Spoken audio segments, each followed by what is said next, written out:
എങ്ങനെയുണ്ട് ഏട്ടാ മെഹബുള്ള കാര്യങ്ങളൊക്കെ എങ്ങനെയുണ്ട്? മെഹബുള്ള आप 8 साल से कुवैत में है, आपको ये जो एक बंदा नया कुवैत में आ रहा है उसको क्या बताना चाहते हैं आप? कुवैत कैसा लगता है? अच्छा, कुवैत तो बहुत अच्छा है दोस्तों. और എല്ലാ കൂട്ടുകാർക്കും മല്ലു ജംഗ്ഷന്റെ ഏറ്റവും പുതിയൊരു വീഡിയോയിലേക്ക് സ്വാഗതം. ഇന്നത്തെ നമ്മുടെ വീഡിയോ കുവൈറ്റ് MOH ബേസ് ചെയ്തിട്ടുള്ളതല്ല, മറിച്ച് കുവൈറ്റിലോട്ട് വരാൻ ആഗ്രഹിക്കുന്ന ആർക്കും ഉപകാരപ്പെടുന്ന ഒരു വീഡിയോ തന്നെയാണ് ഇന്ന് നമ്മൾ പോസ്റ്റ് ചെയ്തിരിക്കുന്നത്.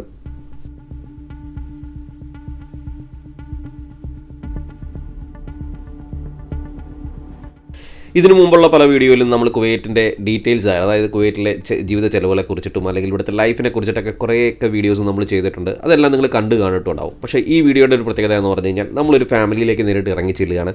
നമ്മൾ അവരോട് തന്നെ ചോദിച്ച് മനസ്സിലാക്കുകയാണ് എന്താണ് ഇവിടുത്തെ ജീവിത ചെലവ്, അല്ലെങ്കിൽ അവർക്ക് ഇവിടുന്ന് കിട്ടുന്ന ശമ്പളം കൊണ്ട് അവരുടെ കാര്യങ്ങളൊക്കെ നടക്കുന്നുണ്ടോ എന്നൊക്കെ നമുക്കറിയാനായിട്ട് താല്പര്യം ഉണ്ടാവും അല്ലേ. അപ്പോൾ നിങ്ങളും ഒരു ഫാമിലിയൊക്കെ ആയിട്ട് കുവൈറ്റിലോട്ട് വരാൻ ആഗ്രഹിക്കുന്നവരാണെങ്കിൽ, അല്ലെങ്കിൽ കുവൈറ്റിൽ സ്റ്റേ ചെയ്യാനായിട്ട് ആഗ്രഹിക്കുന്നവരാണെങ്കിൽ നിങ്ങൾ തീർച്ചയായിട്ടും അറിഞ്ഞിരിക്കേണ്ട കുറേ കാര്യങ്ങളുണ്ട്. അപ്പോൾ എല്ലാമാണ് ഈ വീഡിയോയിലൂടെ ഞാൻ നിങ്ങളുമായിട്ട് ഷെയർ ചെയ്യാനായിട്ട് ആഗ്രഹിക്കുന്നത് കേട്ടോ. അപ്പോൾ നമ്മുടെ കൂട്ടത്തിൽ ഒരു കോട്ടയം ഫാമിലി ഉണ്ട് കേട്ടോ, പാടിയിലാണ്. അപ്പോൾ നമ്മുടെ ഇതിനു മുമ്പുള്ള വീഡിയോയിലും ഈ ഫാമിലി ഇവർ വന്നിട്ടുണ്ട്. ഫാമിലി ആയിട്ടല്ല, അപ്പോൾ ചേട്ടൻ ഇപ്പോൾ വന്നതേ ഉള്ളൂ. അപ്പോൾ ഞാനിവിടെ വന്നപ്പോൾ അവരെ ഇങ്ങനെ കാണുന്നുണ്ടായി. അപ്പോൾ നമുക്ക് അവരോട് ചോദിക്കാം, അവരുടെ ആ ലൈഫ് എക്സ്പീരിയൻസ് നമുക്ക് ചോദിക്കാം. നിങ്ങൾ താമസിക്കുന്നത് എവിടെയായിരുന്നു? മെഹബുള്ളയിലല്ലേ? നമ്മളല്ലേ ഇതിനു മുമ്പ് വീഡിയോ വന്നിട്ടുള്ളത്? അതെ അതെ അതെ. ഇതിനുള്ള മറ്റുള്ള വീഡിയോസ് കണ്ടു കഴിഞ്ഞാൽ ചിലപ്പോൾ കാണാം നമ്മുടെ വീഡിയോസിന് മുമ്പ് വന്നിട്ട്. എൻ്റെ പേരെങ്ങനെയാണ്? എൻ്റെ പേര് സ്റ്റേൻ. സ്റ്റേൻ അല്ലേ? സ്റ്റേൻ. ഓക്കെ. എൻ്റെ നാട്ടിലെവിടെയാ? നാട്ടിൽ തിരുവല്ല. തിരുവല്ലല്ലേ? ഓക്കെ. കുഞ്ഞനുണ്ട് കൂടെ. അപ്പു ബിസിയാ, വന്നിട്ട് 3 ദിവസമായിട്ടേ ഉള്ളൂ. വന്നിട്ട് 3 ദിവസമായുള്ളൂ? അല്ല, അപ്പു വന്നിട്ട് 3 ദിവസമായുള്ളൂ. ഞാൻ വന്നിട്ട് ഇപ്പോൾ കുറച്ച്. നിങ്ങൾ മെഹബുള്ളയിലാണ് താമസിക്കുന്നത്? എങ്ങനെയുണ്ട് ഏട്ടാ മെഹബുള്ള കാര്യങ്ങളൊക്കെ എങ്ങനെയുണ്ട്? മെഹബുള്ള ഫാമിലിയായിട്ട് താമസിക്കുമ്പോൾ എങ്ങനെയുണ്ട്? ഫാമിലി എക്സ്പെൻസ് എന്ന് പറയാൻ പറ്റില്ല, എന്നാലും കുഴപ്പമില്ല. എക്സ്പെൻസിന്റെ കാര്യം പറയുകയാണെന്നുണ്ടെങ്കിൽ ഞാൻ നേരത്തെ ഖത്തറിലായിരുന്നു ഉണ്ടായിരുന്നത്. ഖത്തറിലെ വെച്ച് അപേക്ഷിച്ച് നോക്കുമ്പോഴത്തേക്ക് ഇച്ചിരി എക്സ്പെൻസ് കൂടുതലാണ് ഇവിടെ.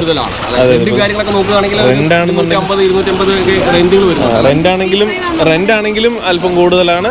ഈ പറയുന്ന തൊട്ട് എക്സ്പെൻസ് ആണെങ്കിലും ഇപ്പോൾ മാർക്കറ്റിലൊന്ന് പോയി കഴിഞ്ഞാൽ ഒരു ദിവസം ജസ്റ്റ് ഒരു പച്ചക്കറി മേടിക്കാൻ പോയി കഴിഞ്ഞാൽ തന്നെ ഒരു സാധാരണക്കാരനെ പോലെ ഖത്തറിലാണോ അപേക്ഷിച്ച് നോക്കുമ്പോൾ ഇവിടെയാണോ കൂടുതൽ? എങ്ങനെയാണ് എക്സ്പെൻസ് കൂടുതൽ ഇവിടെ തന്നെ ഫീൽ ചെയ്തത്? തോന്നുന്നതാണോ അതോ? അല്ല, ഇപ്പോൾ ഒരു ബാച്ചിലർ ആണെങ്കിൽ പോലും ഒരു പച്ചക്കറി മേടിക്കാൻ പോയി കഴിഞ്ഞാൽ തന്നെ നമുക്കത് ഫീൽ ചെയ്യും. പിന്നെ ഇവിടെ എന്തായാലും 250 വാടകയും പിന്നെ നമ്മുടെ മറ്റുള്ള ചെലവുകളെല്ലാം നോക്കിയാലും നല്ലൊരു അത്യാവശ്യം സാലറി ഉള്ള ഒരാൾക്ക് മാത്രമേ ഈ പറയുന്നത് ജോലി ഉണ്ടെങ്കിൽ മാത്രമേ നമുക്ക് പറ്റുള്ളൂ. നേഴ്സുമാരാണെങ്കിൽ പോലും 2 പേർക്കും ജോലി വേണം. സിസ്റ്റർ വർക്ക് ചെയ്യുന്നത് മറ്റേ KFC കോൺട്രാക്ട് സ്റ്റാഫ് ആയിട്ടാണ് വർക്ക് ചെയ്യുന്നത്. നമ്മുടെ ഇതിനു മുമ്പുള്ള വീഡിയോയിൽ പറഞ്ഞായിരുന്നല്ലോ KFC-ലാണെന്ന് പറഞ്ഞത്. ഫാമിലി എല്ലാ സമയത്ത് ഹോസ്റ്റലിൽ നിൽക്കുന്ന സമയത്ത് ബുദ്ധിമുട്ട് ഒന്നും ഇല്ലായിരുന്നു. ഉള്ള എമൗണ്ട് സ്പെൻഡ് ചെയ്യാം. പക്ഷെ ഫാമിലിയുടെ കൂടെ ഉള്ള ഒരു ലൈഫ് എന്ന് പറയുന്നത് ഇവിടുത്തെ വാടകയ്ക്ക് നിങ്ങൾ റൂം എടുത്തപ്പോൾ 2 BHK ഫ്ലാറ്റ് ആയിരുന്നു എടുത്തത്? ഞങ്ങൾ എടുത്ത 1 BHK ആയിരുന്നു. പക്ഷെ നമ്മുടെ ഏരിയ ഞങ്ങൾ എടുത്തിരിക്കുന്നത് നമുക്ക് അഫോർഡബിൾ റേഞ്ചിന് 155 KD നമ്മളെ കൊണ്ട് പറ്റുന്ന രീതിയിൽ നമുക്ക് അത് എടുക്കാൻ പറ്റുള്ളൂ.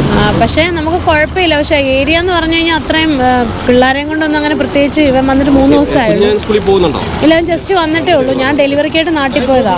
അപ്പം കുഞ്ഞിന് ഇവിടുത്തെ മെഡിക്കൽ എക്സ്പെൻസസ് ഒക്കെ ആണെങ്കിൽ നോക്കിക്കഴിഞ്ഞാൽ ഹൈ ആവും. അതായത് ഒരാളുടെ ശമ്പളം എങ്ങനെ വന്നാലും നമുക്ക് ഈ പറഞ്ഞ എക്സ്പെൻസിലേക്ക് പോകും. ഹസ്ബൻഡ് ഇപ്പം ഉള്ള ജോലി ഇപ്പം കളഞ്ഞിട്ട് ഇവനെ നോക്കാൻ വേണ്ടി തന്നെ 1 മന്ത് പുതിയതായിട്ടൊക്കെ വരുന്നവരുണ്ടെങ്കിൽ നിങ്ങൾ ഫാമിലി ആയിട്ടൊക്കെ നിൽക്കുന്നുണ്ടെങ്കിൽ ഇതൊക്കെ മനസ്സിലാക്കി വെക്കുക. ഇവിടുത്തെ ചെലവും കാര്യങ്ങളൊക്കെ മനസ്സിലാക്കി വെക്കുക. ഒരു മെയ്ഡിനെ ഖത്തറൊക്കെ ആയിട്ട് നോക്കുമ്പോൾ കുറച്ച് കൂടുതൽ നമ്മുടെ കുവൈറ്റ് തന്നെയാണ്. അല്ല, ഖത്തർ എന്ന് പറയുന്നത് ഒത്തിരി നാളായിട്ട് ഞാനും ഡ്രീം ചെയ്ത കല്യാണത്തിന്റെ സമയത്ത് തന്നെ എക്സാം ഒക്കെ എഴുതി പാസ്സായി വെയിറ്റിംഗ് ലിസ്റ്റ് കിടക്കുമായിരുന്നു. ഒന്നും ആതിരുന്നപ്പോഴാണ് ഇങ്ങോട്ട് കയറി വന്നത്. മെഹബുള്ള ഏരിയ എങ്ങനെയുണ്ട്? മെഹബുള്ള ഏരിയ റെക്കമെൻഡ് ചെയ്യാൻ പറ്റുന്ന ഒരു ഏരിയ അല്ല. ഫാമിലീസ് ഉണ്ട്, കൂടുതൽ. പിന്നെ ഫാമിലീസും ഉണ്ട്. വർക്ക് ചെയ്യുന്നവരാണെങ്കിൽ പോകാനുള്ള സൗകര്യം ഉണ്ടെന്ന് മാത്രമേ. നമ്മുടെ ട്രാൻസ്പോർട്ടേഷൻ കാര്യങ്ങളൊക്കെ അതിനടുത്തായിട്ട് അതിന് വേറെ എക്സ്പെൻസ് കണ്ടെത്തേണ്ടാത്തത് കൊണ്ടൊക്കെയാണ് നമ്മൾ അവിടെ പ്രിഫർ ചെയ്തത്. നമുക്കിതൊക്കെയാണ് അറിയേണ്ടത്. പുതിയതായിട്ടൊക്കെ വരുന്ന ആൾക്കാർക്ക് ഒരു ഇൻഫോർമേറ്റീവ് ആയിക്കോട്ടെ എന്ന് പറഞ്ഞിട്ടാണ് ഈ വീഡിയോ ചെയ്യുന്നത്. ഞാൻ കുറെ പേരോടൊക്കെ ചോദിച്ചു, തൊട്ടടുത്ത് കുറെ ഒക്കെ ഉണ്ട്. എനിവേ താങ്ക്സ് കേട്ടോ. നിങ്ങളുടെ നാട്ടില് പാമ്പാടി എന്റെ വീടിന്റെ അടുത്താണ്. ഞങ്ങൾ ഇതിനു മുമ്പ് പരിചയപ്പെട്ടത്. ഞാൻ ഡെലിവറി കഴിഞ്ഞിട്ട് വന്നുള്ളൂ. ഇപ്പൊ അടുത്ത ആള് വെറും 45 ഡേയ്സ് ആയിട്ടുള്ളൂ. ശരി സിസ്റ്ററെ, താങ്ക് യു കേട്ടോ. Thanks lot. അപ്പൂസ് എന്തെങ്കിലും ഒന്ന് പറയാമോ? അങ്കിളിന്റെ വീഡിയോ കാണുന്നവരോട് എന്തെങ്കിലും ഒന്ന് പറയാമോ? ഇത് എല്ലാവരും ചാനലൊക്കെ ഒന്ന് കാണണം, സബ്സ്ക്രൈബ് ചെയ്യണം എന്നൊക്കെ ഒന്ന് പറയാമോ? ഒന്ന് പറ അപ്പോൾ ശരി കേട്ടോ. അപ്പോൾ എനിവേ താങ്ക് യു. ഇതാണ് നമ്മുടെ ഫാമിലി കുവൈറ്റിൽ താമസിക്കുന്നതാണ്. അധികം നാളായിട്ടില്ല ഫാമിലി ആയിട്ട് താമസിക്കുന്നത്. ചേട്ടൻ നേരത്തെ ഖത്തറിലായിരുന്നു. അപ്പോൾ അവിടുത്തെ ജീവിത ചെലവും ഇവിടുത്തെ ജീവിത ചെലവൊക്കെ കമ്പയർ ചെയ്ത് നമ്മളോട് പറയുണ്ടായി. ശരിയാണ്, ആദ്യമായിട്ടൊക്കെ വരുന്നവരുണ്ടെങ്കിൽ തീർച്ചയായിട്ടും ഇങ്ങനെയുള്ള കാര്യങ്ങളൊക്കെ ശ്രദ്ധിക്കുക. എന്തായാലും ഒരു 150, ഒരു 1 BHK ആണ് 150 പറഞ്ഞത്. ഒരു 2 BHK ആകുമ്പോൾ 250 ഒക്കെ മേളിൽ പോകും. അപ്പോൾ അതിൻ്റെതായ ചിലവുകൾ നമുക്കുണ്ട്. സാലറി ഉണ്ടെന്ന് പറഞ്ഞാലും അതിൻ്റെതായ ചിലവുകളും കാര്യങ്ങളൊക്കെ ഉണ്ട്. ഇതൊക്കെ മനസ്സിലാക്കിയിരിക്കുക. അപ്പോൾ നമുക്ക് നേരെ മറ്റൊരാളുടെ അടുത്തിട്ട് പോവാം. ഫാഹിൽ, മംഗഫ്, മെഹബുള്ള എന്ന് പറയുന്ന ഏരിയകളിലെല്ലാം തന്നെ ഒരുപാട് ഫാമിലീസ് താമസിക്കുന്ന തിങ്ങിപ്പാർക്കുന്ന സ്ഥലം തന്നെയാണ്.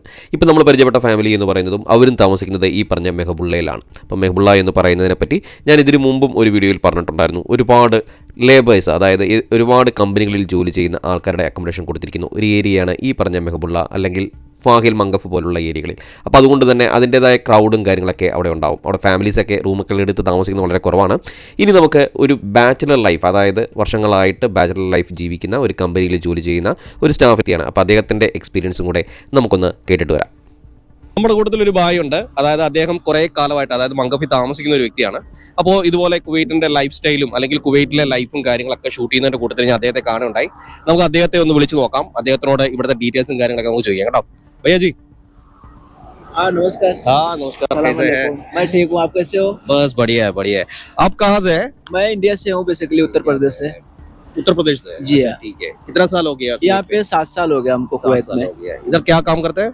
यहाँ मैकेनिकल का जॉब करता हूँ मैं, कंपनी में रहता हूँ। कंपनी में रहते हैं, मंगफ में रहते हैं ना? जी मंगफ में रहता हूँ। आपका एक चीज है, मैं एक ब्लॉगर हूँ, कुवैत का ब्लॉगिंग वगैरह करते हैं। मैं जो नया वाला जो आदमी लोग कुवैत पे आता है ना, उन लोगों को थोड़ा जानकारी देने के लिए ब्लॉग्स वगैरह करता है। लेकिन यही ब्लॉग पे मैं बोलता हूँ, लेकिन इधर का जो रेंट के बारे में बोलता हूँ, इधर का रूम रेंट के बारे में और इधर का लाइफस्टाइल के बारे में बता रहा हूँ। लेकिन आप 8 साल से कुवैत में है, आपको ये जो एक बंदा नया कुवैत में आ रहा है उसको क्या बताना चाहते हैं आप? कुवैत कैसा लगता है? अच्छा, कुवैत तो बहुत अच्छा है दोस्तों, और ईमानदार कंट्री है। यहाँ के लोग भी बहुत अच्छे हैं और यहाँ नियम कानून भी बहुत अच्छा है। तो यहाँ आप लोग आ सकते हो, रह सकते हो, देख सकते हैं। जो फैमिली के साथ रहने के लिए कोई मुश्किल की बात नहीं है ना। बहुत लोग रहते हैं जो मंगफ में, कैसे है बहुत जो मंगफ एरिया ना, मंगफ 4, वहाँ फैमिली वाले ज्यादा रहते हैं, फैमिली वाले रहते हैं। लेकिन जो मंगफ एरिया में अगर एक नया बंदा रूम ले लोगे, मतलब किराया कैसे लगता है वहाँ? अच्छा, किराया तो वहाँ पे बहुत ज्यादा भी नहीं, कम भी नहीं, मीडियम में है। जैसा कि 2 BHK, थोड़ा चल के बताओगे? 2 BHK का लेंगे आप तो 250 से लेके 210 तक ऐसा है। ऐसा चलता है ना? हाँ, रूम रेंट है यहाँ पर। ये जो स्कूल्स वगैरह होता है ये सब सही है? हाँ, ये सब बढ़िया से स्कूल वगैरह तो है वहाँ, मंगाफ में भी है स्कूल, और रहने के लिए भी अच्छा है। यहाँ पे पास में सी साइड है, घूमने के लिए बीच है, और लोग आते हैं, बहुत लोग आते भी हैं। और यहाँ पास में फाइल भी है, बड़ा सिटी है और मेन रोड भी है, क्योंकि बहुत अच्छा जगह है। लेकिन ये जो फाहिल बोलते हैं, मंगफ बोलते हैं, मेहबुल्ला बोलते हैं, ये सब चीज सबसे बढ़िया जगह होता है ना। सबसे बढ़िया, सबको रेकमेंड कर सकते हैं, कोई मुश्किल की बात नहीं है। जो नया वाला आता है रूम जरूर ले सकते हैं, जरूर ले सकता है। यहाँ पे कोई मतलब किसी तरह का कोई प्रॉब्लम नहीं है। कोई भी नहीं। चलो जी, thank you, thanks a lot. आपका एक्सपीरियंस बोलने के लिए बहुत धन्यवाद। हमारा वीडियो वगैरह देख लेना, एक मलयालम की चैनल है, फिर भी आप देख लेना, ठीक है? Thank you G, thank you. Kuwait എന്ന രാജ്യത്തിൻ്റെ ജീവിത ചെലവിനെക്കുറിച്ചും ഇവിടുത്തെ മാസവാടകളെക്കുറിച്ചൊക്കെ ഈ വീഡിയോയിൽ ഞാൻ നിങ്ങളുമായിട്ട് ഷെയർ ചെയ്യുകയുണ്ടായി. ഈ വീഡിയോ നിങ്ങൾക്ക് എല്ലാവർക്കും ഉപകാരപ്പെട്ടു എന്ന് ഞാൻ വിശ്വസിക്കുന്നു. കുവൈറ്റ് എന്ന രാജ്യത്തിലേക്ക് കടന്നു വരാൻ നിങ്ങൾ ആഗ്രഹിക്കുന്നുണ്ടെങ്കിൽ തീർച്ചയായിട്ടും മടിച്ചു നിൽക്കാതെ കടന്നു വരിക. ഇവിടുത്തെ പുത്തൻ വിശേഷങ്ങളും കാഴ്ചകളൊക്കെ ആയിട്ട് ഞാൻ പുത്തൻ വീഡിയോയിൽ വീണ്ടും നിങ്ങളുടെ മുമ്പിൽ എത്തുന്നതാണ്. നമ്മുടെ ചാനൽ നിങ്ങൾ ആദ്യമായിട്ടാണ് കാണുന്നതെങ്കിൽ നിങ്ങളുടെ വിലയേറിയ സപ്പോർട്ട് ഉണ്ടാകുമെന്ന് പ്രതീക്ഷിച്ചുകൊണ്ട് മറ്റൊരു വീഡിയോയിൽ നമുക്ക് വീണ്ടും കാണാം. അതുവരെ എൻ്റെ എല്ലാ പ്രിയപ്പെട്ട കൂട്ടുകാർക്കും ഗുഡ് ബൈ.